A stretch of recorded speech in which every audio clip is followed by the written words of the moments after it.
तो जय श्री कृष्ण सभी को। आज हम श्लोक 16, 17 और 18 पढ़ेंगे। श्लोक 16 कुछ इस प्रकार है।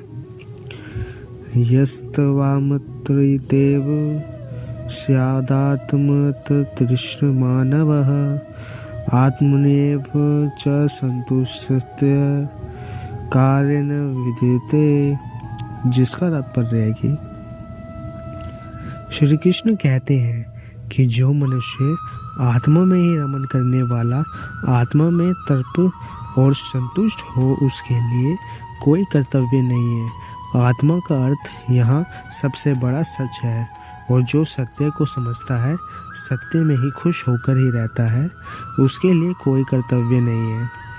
जिसको ज्ञान प्राप्त हो चुका है, जो जीवन की सच्चाई जान चुका है, सिर्फ वही ऐसे हैं जिसके लिए कर्तव्य का कोई मतलब नहीं है। लेकिन ऐसा कोई लाखों करोड़ों में एक होता है।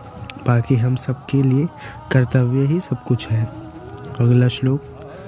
संजय उवाच नेव तस्य कृतनाथो न कृतनेः कर्षन् न चास्य सर्वभूतेषु किंचिदत्र या पारुष्य।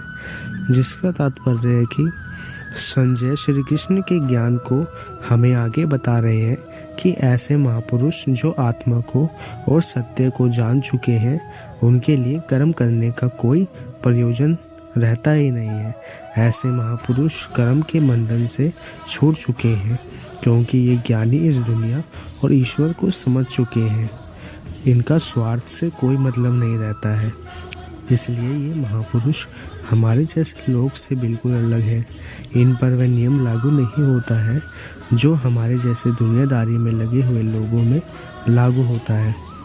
दोस्तों, इसे कुछ ऐसे समझिए कि जिसे ईश्वर मिल गया हो, उसे फिर और क्या चाहिए, वो फिर कोई और कर्म क्यों करे। अगला श्लोक।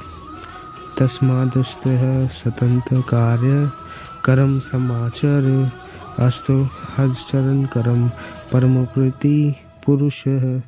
जिसका तात्पर्य है कि हे अर्जुन, इसलिए तुम अपनी आस्ति और अपनी इच्छा को छोड़कर हमेशा अपने कर्तव्य कर्म को ठीक तरीके से करते रहे हो।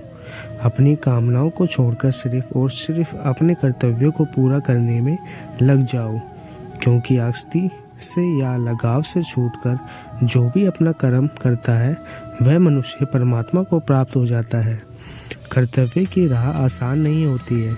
कितनी ही बार हम सबको लगता है कि सब कुछ छोड़कर आराम करें, देर तक सोए या परिश्रम न करें, लेकिन उससे कभी भी कुछ भी हासिल नहीं होता है।